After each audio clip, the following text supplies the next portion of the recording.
to alwora mag nembe. To be lower coverage in households in the lower health, with lower wealth quantiles, in the lower wealth quantiles. So people from poorer households tend not to go for the vaccine. It's also that children also who did not sleep under bed net the last night were also likely not to have also gone for the vaccine. So these are issues to reflect upon. And then for areas that had IRS, where IRS is being spread, they also seem to have lower coverage. And that's south of the lake. That's Homa Bay and Migori areas. Given the massive data generated by Cambridge, it has become necessary to establish a centralized in-house research data hub in the country where data can be pooled for secondary use. This forms a basis for advancement of health system strengthening through use of high-performance computing and application programming interface modules, machine learning, algorithms, and coding for artificial intelligence. A combination of academic research and global partnerships available at Cambridge makes postgraduate study a fertile environment for young scientists aspiring to build future rewarding career in health research and innovation. Wadhi nyime, jonyuol e sikund sekondar magot Kabok mixed secondary mayudore Kochia e sub-county Marangwe nochungo somo kawuono kagiseyo jatend skulno e nyayo duoko marach. Jonyuol go nodonjo e skul okinyi kagidwaro mondo japuonj maduong'no owuog e telo. Bende gidwaro ni duol mandiko jopuonje tich TSC oornegi japuonj machielo madhi tayo skulno. Gimero ni japuonjno pok otayo skulno maber e duoko mar penj kod weche mamoko bende.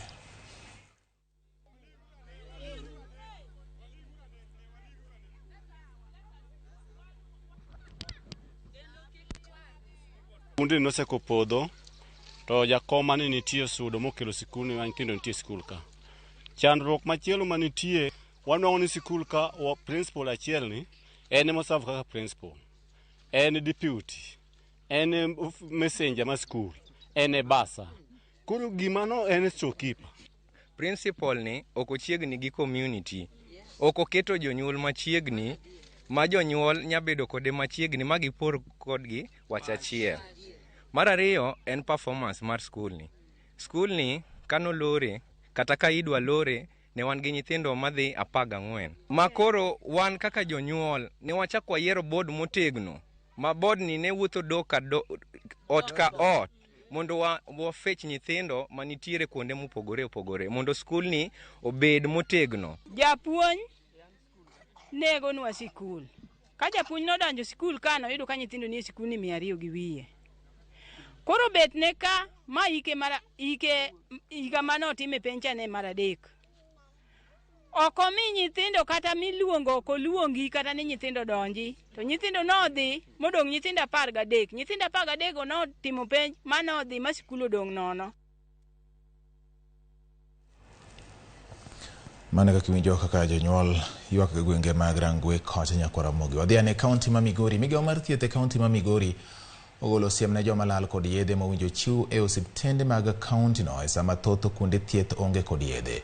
Ma timore ka pedha koro landi ne jogo ma uso yedhe mowinjo chiw nono ne jopiny e ute mag thieth.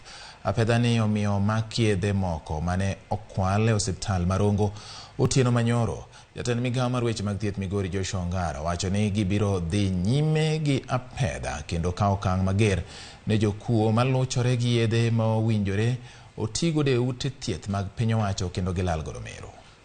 Delivered to this store and they were at the verge of being stolen.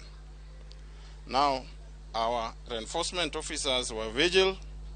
They were able to intervene and stop the pilferage of drugs. In terms of commodities, we are also going to digitize the entire health system.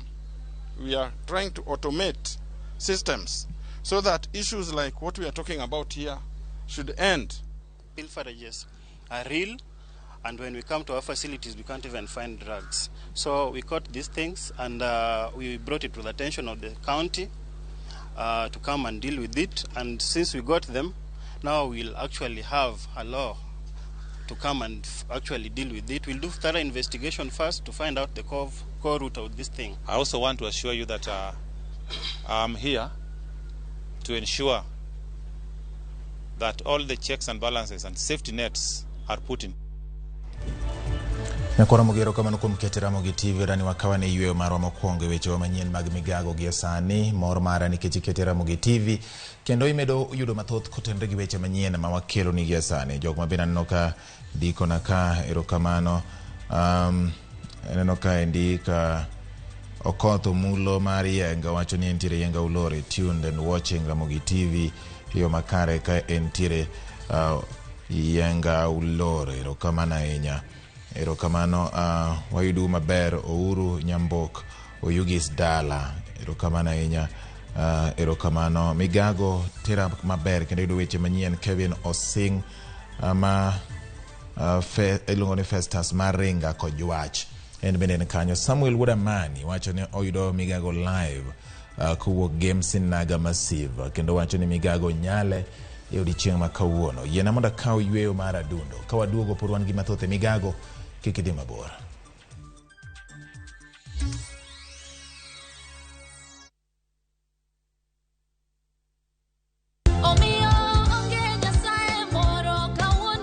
Nyasaye ber kendo oromo adenda.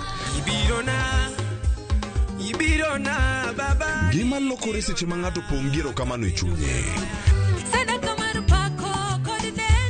Kinde ni nyaka lokruok obedie ngimawa ema omiyo Roda Nyarko Kitmo Jilo Jamwaka gi the Chwalist wuon Ken the DJ kelo ni wach maloko ngima e chenro mar Injili kalo amalo rieny nikech lerni osechopo. Injili kalo Jumapil ka Jumapil saa 12 okinyi mane Ramogi TV.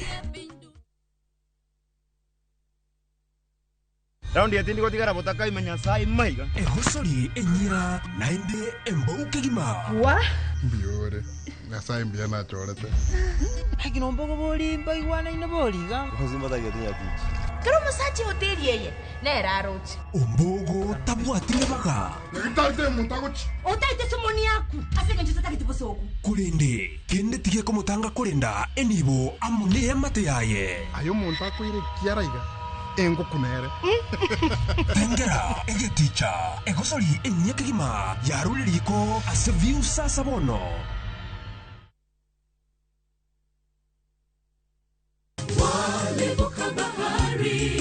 Injili kelo mor, Injili kelo kwe chunywa. Kendo Injili nyayo ngima. Kendo ma okwe ng'ato nono. Chung kod wende mag pako Nyasaye. Geso ka ngeso gokinyi e Injili ngima kama wayudo e chiem chuny kod gweth koa kuom jotich Nyasaye mopogore opogore. Nyasaye e gimoro amora midwaro onge gimoro kendo. Ngeso ka ngeso saa 2 okinyi e Ramogi TV.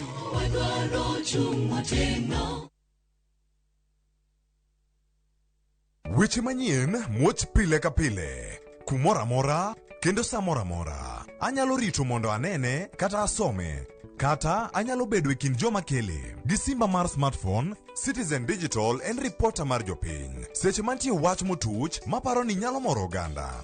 Amako tipo kendo akete mbui kaeto arito. Oken kayiem. Ka oyier report mara, abiro yudo Sh1,000 kendo sigana mandiko ibiro ketie kidieny mar Wananchi Reporting e Citizen Digital App. Kik ibed mana janeno mar wach matuch. Bede kin joma kwongo lande. Download the Citizen Digital App mondo iketi sigana mindiko e Wananchi Reporting kawuono. Citizen Digital App en namba 1 e keyo weche manyien.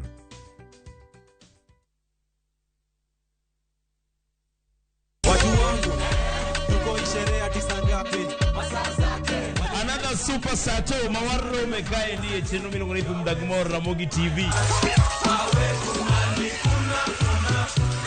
Tunasema kwamba hakuna kulala. Ukinendwa unasikwa.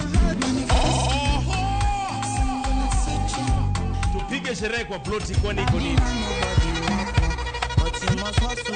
Ndio shemar morlilo kuma tire no kako. Calma sana kumujua kando. Koma vitu na nirea. Ngani lin Ramogi nyarnyakach. Nungani kolo instrumental. Thum Dagmor. Ngeso ka ngeso, sang'wen tieno. Mana e Ramogi TV.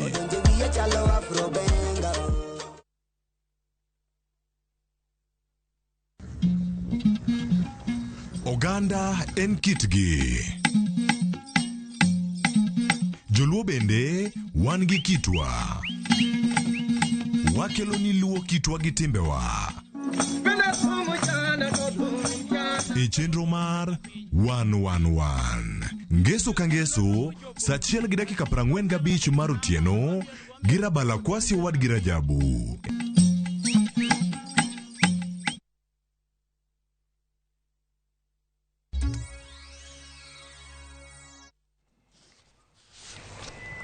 Wadhi nyime nyaka Ramogi machiegni kendo bang' wuok e ywe adundo no.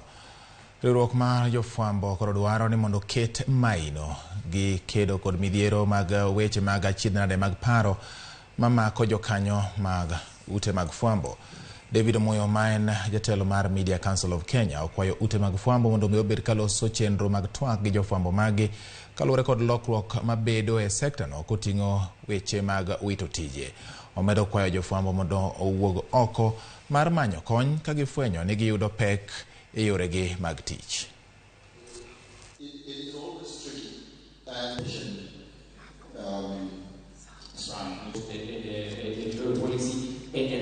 One of the things I love about the Africa Media Festival that they did is when we were covering many topics. So one thing that was very important that we discussed is mental health for journalists, for people in the creative space.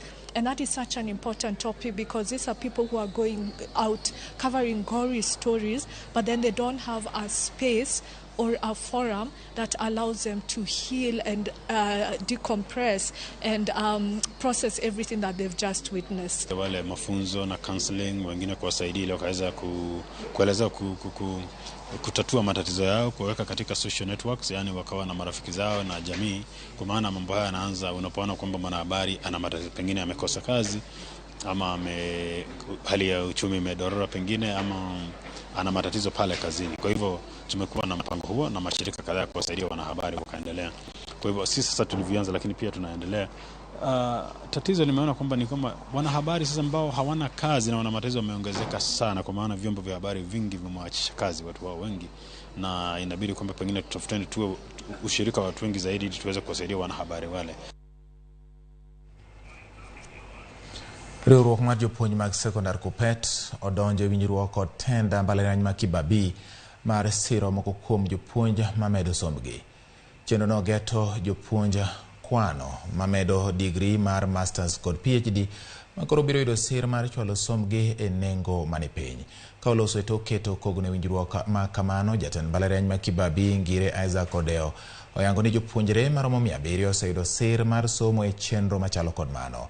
Jagoro maduong' mar Kupet Kelo Misori owacho ni chenro no biro konyo jopuonj manyocha ne eka oyudo tich mar andika e bero somgi. Jaod bura ma Bungoma Catherine Wambilianga osingo mar tiyo ni gibiro chwalo twak e od bura mareno ni omenda mag siro jopuonjre mag mbalariany ogole sa mowinjore. Which both me and the Honorable Mboko sit, we will be able to articulate those issues on time, and I'm sure we'll bring positive results to this university. Tumekutana na viongozi wa Kupet katika kaunti ya Bungoma na katika ngazi ya kitaifa ili kutia saini mkataba unaotoa punguzo kwa karo kwa wanachama wa Kupet katika kaunti hii. In fact, we have also appealed to our members of parliament that universities need to move. They need not to crawl, because the basis of every economy in the world is the education. If universities are not funded they are not funded to finance their research, then we will not have the right quality trained personnel. For us as Kupet, in this branch of Bungoma, that we were joined by the university in signing a memorandum of understanding on the basis of our members who joined the university and their relatives. Kawadhi nyime ni weg geche mating'o jowuoth e boma ma Narok nyalo buonjo bang' sirikal mar kaunti ma Narok puodho tesen manyien mar chungo nyamburko. Weg ohala kod weg nyamburko go mating'o jowuoth ne onyiso mor margi kaluwore gi okang' ma kamano, ka giwacho ni weg ohala bende koro sani chako idho. Agnes Nkadadu, miyo mokwongo kaka manamba mar geche e apaya maduong' mawuok Narok ka ochomo Sekenani Mara, opoyo okang' mar yawo stage mar nyamburko no, kolero ni chike kod timbe jodak ma Narok osethiro joma mine. Wakati niliingia nikaenda huko chini, nikafikiria ndio stage iko, lakini nikarudishwa, nikaelekezwa hapa. Nasema ni asanti. Kane poko yawe abiria ne bedo gi tich matek, moko ne bege gi lal kaluwore kaka ne imayo gi gik moko, lakini skoro sani to koro kata security waneno ka koro krach. Koro waneno ka tich dhi tiyore ka maber, mano e gima waneno. Kini idwa dok dala, sebudho Narok idwa dok dala, ibiro ofis kanyo, to wabiro ting'o ni gik moko gi bus, wating'o gik moko gi bus, wating'o ga ute gi bus, biro ting'o ne gi bus daga Kisumu. Security oket maler ma gari stage ka stage ngu security kendo mami ji direction. Sani koro wando ji manene tumre stage cha sani oru. Doho ma Kajiado chako chenro mar tiyo gi yore mag winjruok e tieko moko kuom buche manitie nyim doho. Chenro no dhi konyo e duoko chien kwan mamalo mag buche manitiere kendo duoko chien kinde ma itiko kod buche go e doho. Jang'ad bura e doho mag lope mag Zwel Gisheru orwako chenro no kowacho ni ma koro dhi konyo joma buche gi osekawo higni buora e doho makono. Chenro mag keto twak kendo winjruok orwake chike e kare mar 48 kaka achiel kuom yore mag yalo buche. Doho no ne ochuog dwe mar 4 e higa mar 2016. Resolution mechanism. So the cases that we will be sending there under the cases of civil nature, what we call in Kiswahili cases za madai. Then we also have succession cases for probate and administration. We have children cases that can also go to mediation. Civil environment and land cases, cases from the employment and labor-related matters can also go to mediation. The cases that will not go to mediation are those cases that where even if they are civil cases and there are issues to do with child abuse, domestic violence, sexual violence. So the dreamers of Kenya Constitution said we must not, justice will not be delayed, and in that connection they said in addition to the courts we must have mediation, we must have arbitration, we must have AJS as a way of deciding cases so that cases are decided expeditiously and justice is not delayed, and that disputes are resolved so that our economy can grow. Sometimes it is land cases and other cases tie up the economy, and the only way to ensure that cases are dealt with quickly is through alternative methods. Oro mokwako gwenge manyandwat ma ugwe medo daro ji ahinya to jopith mag jamni makoro dang' ni kamanyo lum kod pi. Jodak moko ma Wajia mane odar kadhi Garissa ywak kaluwore ni gisewito jamni magi e thim. Bende gikwayo kony mapiyo mar reso jamni kod ji ka giwacho ni oro no miyo kata mana nyithindo ok dhi e skul kaka owinjore. Rei Polo nigi lipodno.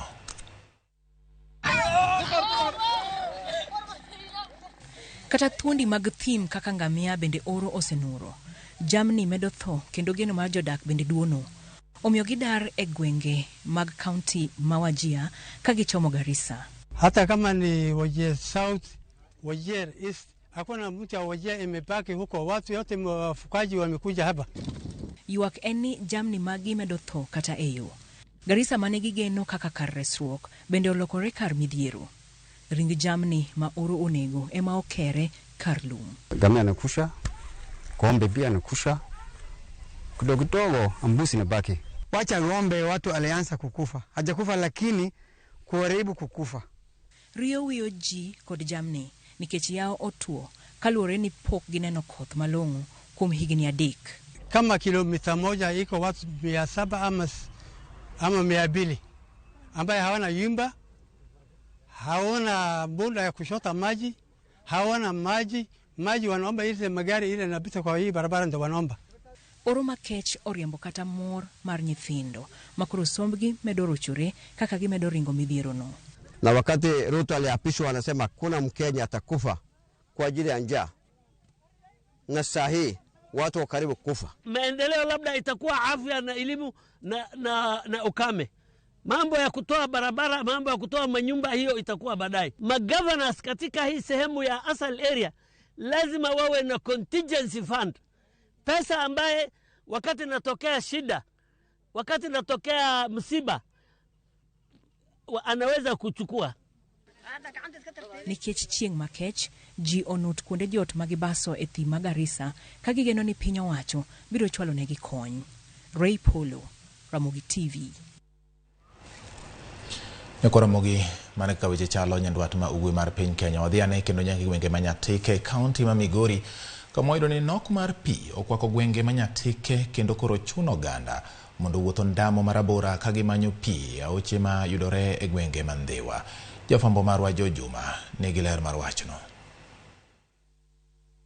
Pi en ngima ne dhano kaachiel kod le ma opidhi kod mago mag bungu. E seche ma bende koro oro kwako gwenge mopogore opogore e kaunti ma Migori to ahinya gwego mag Nyatike, oganda kaachiel kod jamni koro wuotho ndao mabor kamanyo pi. Ngania na ng'ombe, wanafunzi wanaamka saa 10 usiku, wanatembea kwa miguu, wanakuja hapa kuchota maji. Thoth kisimbni kaachiel kod yepe e gwego mag Nyatike osetuo nikech oro, kendo sani oganda kaachiel kod jamni oketo mana geno margi kuom aoche kaachiel kod pi mag achia mawuok e bwo lowo. Mano dwaro mbulu no singo no biro konyo jo Nyatike. Achiel kuom kony biro konyo Nyatike en pi. It is a permanent spring. Made bed ka ber to no bed ni okonyo ji mang'eny e Nyatike ka. Jodagwego mag Ndiwa e sub-county ma Nyatike kaachiel kod alwora margi e wardno ma North Kadem e sub-county ma Nyatike sani koro keto mana geno margi e pi achiani mawuok e bwo lowo. Sani oro okonyo nyaka kamoro nodiyo, nyaka yo gogo kocha joma koro opogore ma koro ok nyal dhi gogo, nyaka jo chien koni jangoye ko ok oduon ene kama koro ritowa. Oganda mawuok e gwego mag Ndiwa kaachiel kod alwora mare chako molo e kar pini kar sa achiel mar okinyi. Oganda mobiro omo pi koro laro pigni kod jamgi bende koro biro ka mar tieko riyo. Watiyo dhok bende samoro nego nyaka ndope nikech samoro gigore iye ka to watuomo nikech onge kama onyalo tuomo machielo mopogore kod. Kata nonyuola yudo mana kuchwer kama to nolos gik moko tangi moko nitiere kanyo to sani gidinore. Kama pini koro gudore ema oganda tuome pi kabende kata jamni bende nitie kod riyo donjo kae mar modho kendo gilosore pigni. Pigni ji tuome to dhok modho, dhok belai to watuome ka kendo watere dala kucho mondo modhe. Koro jams ma aoko nikech gima dhiang' onyono oko kucho ikia gima mobiro ga ipika. Gombo mar ogandagi en ni piny owacho koro keti yawo moro ma pini koro nyalo chokie ma jamni nyalo modho kabende komachielo bende koro ket kama oganda nyalo tuomo e pi maler mondo koro kik tuochego ma ikelo kod lil. Dwaro mondo losnwa yawo moro kata gi oko kucho cho. Koselose gi oko to dhok yudo kama modhe, jotumbo yudo kama tuombe. Kayo ng'adnwa rieko ma dhok nyalo modho yore to pi wani nyalo beda maber nyaka nikech okonyo nyaka ji mang'eny ok karwa ka kende. Nchokete dweche matin mokalo chien kae. Koro miyo nwatemo mondo watim repairs moko but noyudo ka tijno ng'eny koro chuno mondo obed contracted. Koro bang' procurement processes matimre sani apani bang' ndalo gima 25 nyaka 30 contractor bo bede site mondo olos wach ndiwano mondo wach pigno orum chuth. Nok mar pi oken mana midhiero gwego mag Nyatike kende to kata bomani ma Migori nitie moko kuonde dak e bomani ma osebiro ka onge kod pi kuom higni 3 mokalo. Jojuma, Ramogi TV, Migori. Owuok gwenge mag Nyatike nyaka Ramogi wadhi nyaka kadho wadh nam chumbi Mombasa. Jolupo ma Dongo Kundu e kaunti ma Mombasa ogolo ywak ka giseyo chenro ma piny owacho ni godo ma giwacho ni biro tieko weche mag lupe e kaunti ma Mombasa kod Kwale. Ka giwuoyo Mombasa giwacho ni omenda ma piny owacho chulo gi ok nyal romo e chiero weche mag lupo e gwenge makono.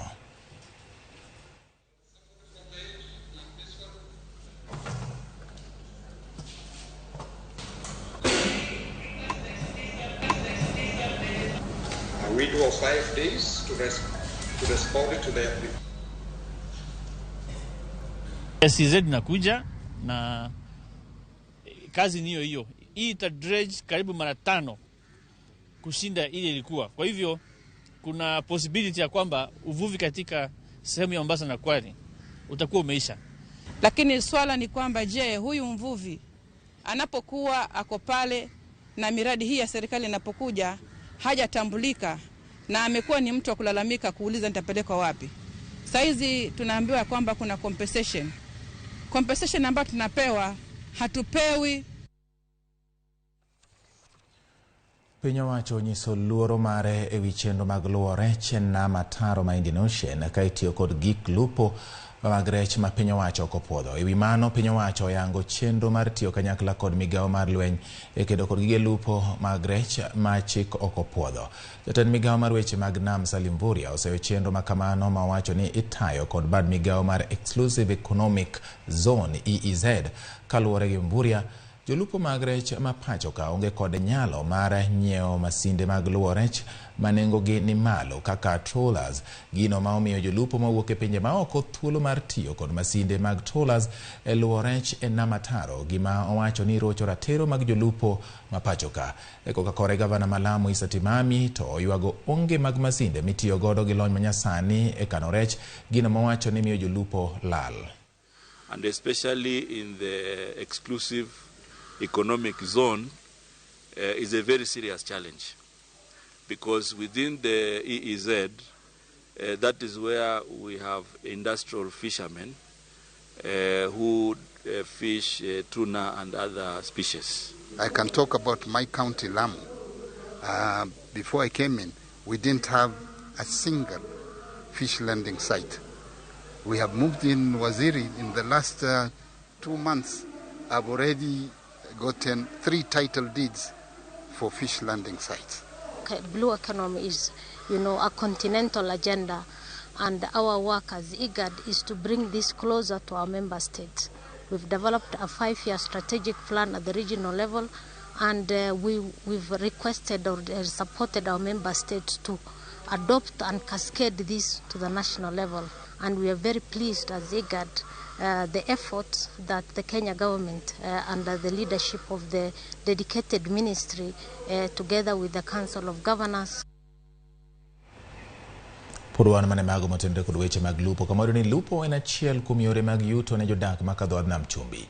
Jodak makono modonjo e lupo kod ohala mar uso rech osebedo ka yudo puonj ewi yore mag komo nyuol mar gayo dwaro mar familia magi kaluwore kod yuto matin ma giyudo. Joyce Oduor nigi ler mar wachno. E paya mar rech ma Kilifi Central, Eliana Tatu kod jowetene loso rech ka giikore mar uso.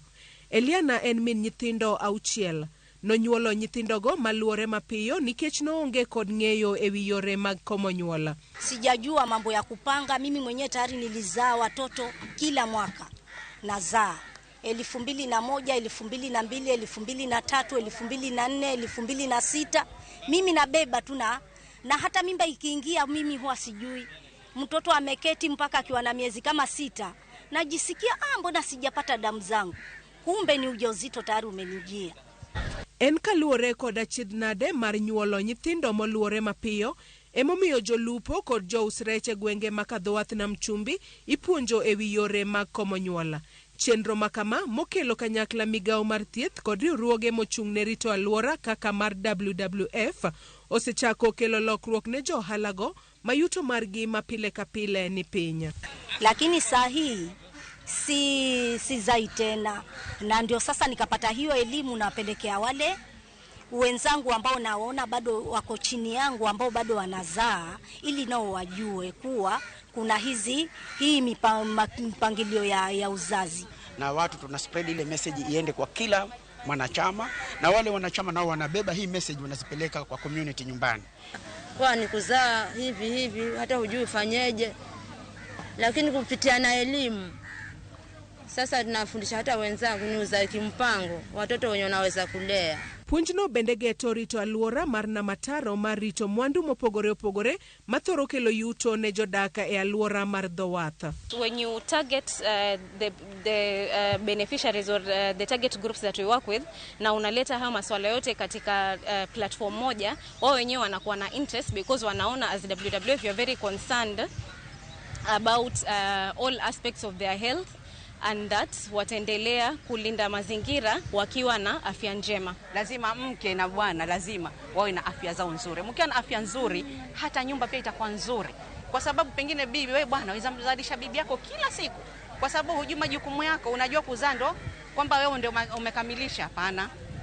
Na pia at the same time, kwa sababu the resources remain constant, wanatakana kupanga uzazi hao wenyewe na jamaa zao, ili kwamba zile resources ambazo wako nazo kila mtu aweze kukimu mahitaji yake, akiwa na ile namba ama ile familia ambayo anaweza kukimu mahitaji yake. Higni mokalo chien, puonj kotudore kod yore mag komo nyuol kod chal mar afya mar jolupo kod jousrech nokokete maino, to nyaka sani thothgi orwako puonj makamano ka giwacho ni mano sekonyogi e gayo dwaro mar familia margi kata obedo ni tijno miyogi yuto matin. Joyce Oduor, Ramogi TV.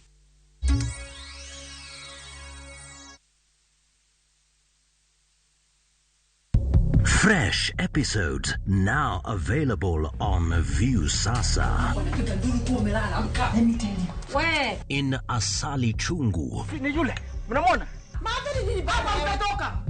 Kagure will do anything to be in charge of her new home. Your wish is my command. There is so much entertainment on View Sasa.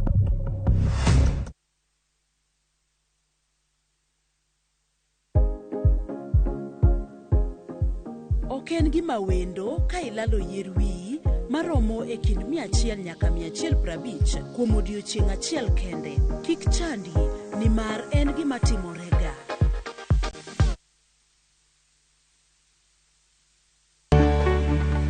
Duondgi osethir kendo ok winj motegno. E Ramogi TV wating'o duondgi. Wabedo gi twak gi nyionagi mung'eyo kendo yango mapok ung'eyo. Tijegi, lony margi, kanyakla kod ngima gi duto wamenyo ni kendo wakelo ni e chenro mar mine wacho. Sane nyalo dok dala ni koro na divorce na dala. Okadogi. Sani koro okan mana politician. Koro anje tich. Kamano bende, wamenyo ni miyo motimo maber juma ka juma, kaka Phoebe Asio, Charity Ngilu, Jael Mbogo, Wamboi Otieno, Mudhoni Wakirima, e kind mamoko e chenro mar miyo mar juma. Inyalo bedo miyo manigi sigana mapok omeny, kik kibaji goyi, tudi koda Jaelieta, ngeso ka ngeso, Sadek Otieno, e mine wacho. Wakenya wengi wanaendelea kushiriki na kushinda kwenye Shabiki Jackpot Mbao. Mimi naitwa Peter Nganga Kangacha na huyu ni bibi yangu anaitwa Mary Njoki. Nafanya kazi hapa biashara hapa Nakuru Town, ni daktari clinic officer. Natibu ear, nose and throat. Shabiki Jackpot Mbao nilishiriki Jumamosi. Mara ya mbele tu nikaweka kwa ile namba 29063 na nilitupa 100 mara mbili. Na nikasahau hivyo mpaka Jumatatu nilipoambiwa nimeshinda, although sikuwa nakubali, nimekubali. Kuwa mmoja wao. Cheza Shabiki Jackpot Mbao kwa 20 bob pekee kwa kutuma neno SJM kwa 29063 na waweza kuwa mshindi wa zaidi ya milioni 20. Shabiki Jackpot Mbao, the easiest jackpot in Kenya. Not for persons under the age of 18. Play responsibly. BCLB number 416.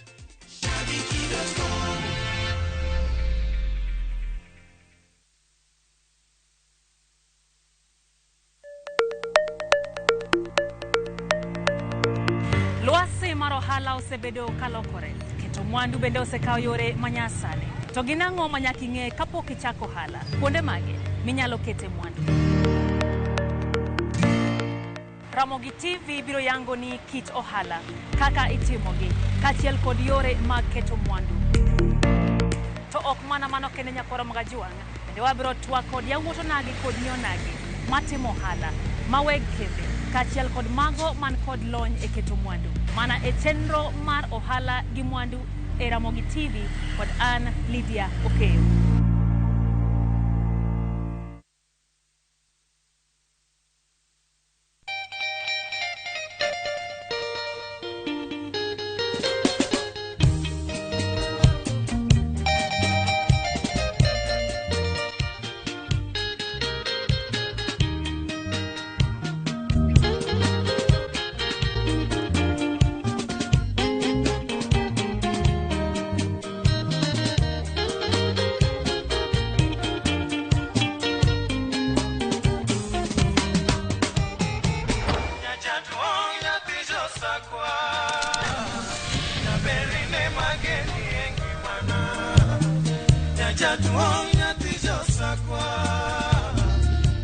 Radio Ramogi, Cartoon Jaluo. Radio Ramogi.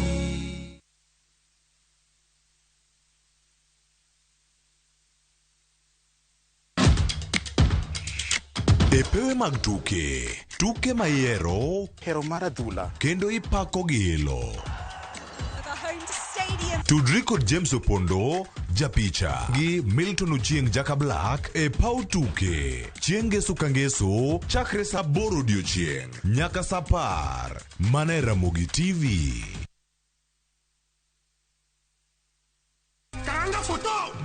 Machiegni nyakwara Ramogi Ajwang' e chenro mar ngoma owake. Wuok tich, wakelo ni ngolo manyien.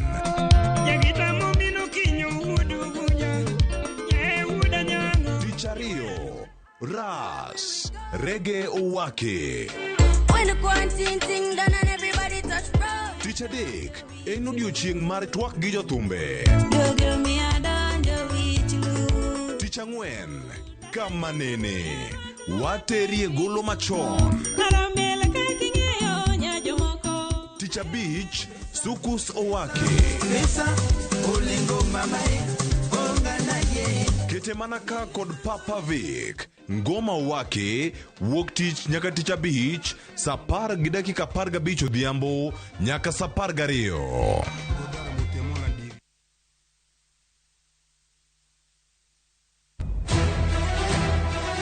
Sigana ni medo minore gi weche mag miriambo kod miganga.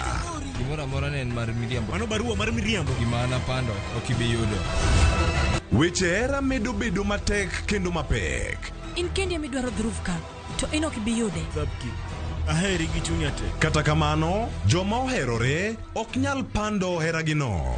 Adiera ni mana machiegni. Abro riembi e od mikenda. Abiro kai mondo achul kuoro. In ni wuonre wuonda kai to koro sani in idwar riembo.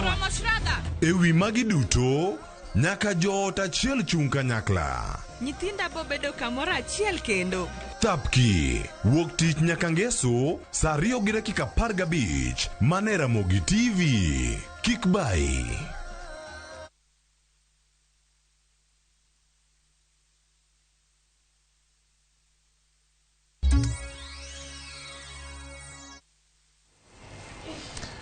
Ramogi machiegni kendo bang' yueno korona ni wadhiane nyaka e gwenge ma Kisumu kama higni 2 tok kane oket boma ma kata chiro mahero e rang'iny mar boma. Walimo jodak kod johala e boma no mar nono lokruok mosebedo nyaka gie sani. Gavana ma Kisumu Anyang' Nyong'o kayango boma no mahero higa mar 2020 nowacho ni en boma mane kod thuolo mar dongore kaluwore ni en apaya maduong' matudo boma ma Kisumu kod Nairobi. Wawinjane gima jo piny wacho i boma mahero kakoro ni watudore kod jafwambo marwa Millicent Adhiambo nyiso ni to jopiny wacho ang'o gie sani ewi boma mahero nyaka ne yange mikete rang'iny mar boma. Millicent nyiso ni jopiny paro mane magen go to ang'o ma samoro gisefwenyo ni miyo boma no koro lokore kendo neno kaka boma. Kod jopiny ma bende odak e alwora ni johala bende maloko e ahero.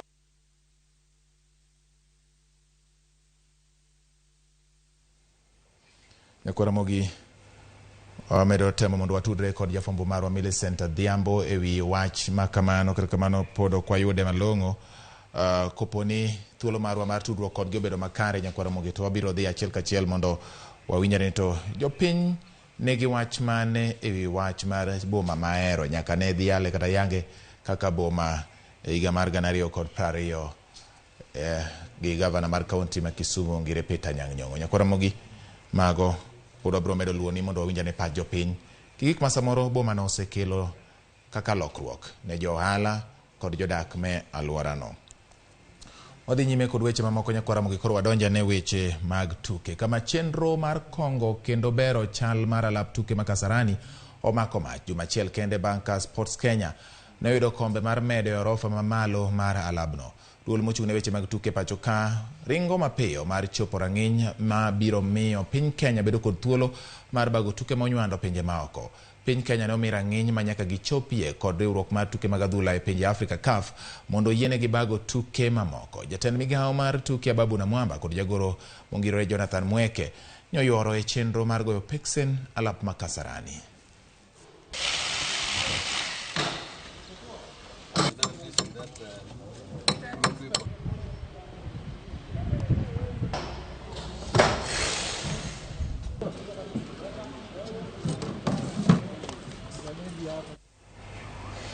Kodhi e pinje maoko ni Manchester City koro sudo nyaka e namba 1 e chung mar lig maduong' mar piny Ingresa EPL bang' goyo Arsenal gonde 3-1.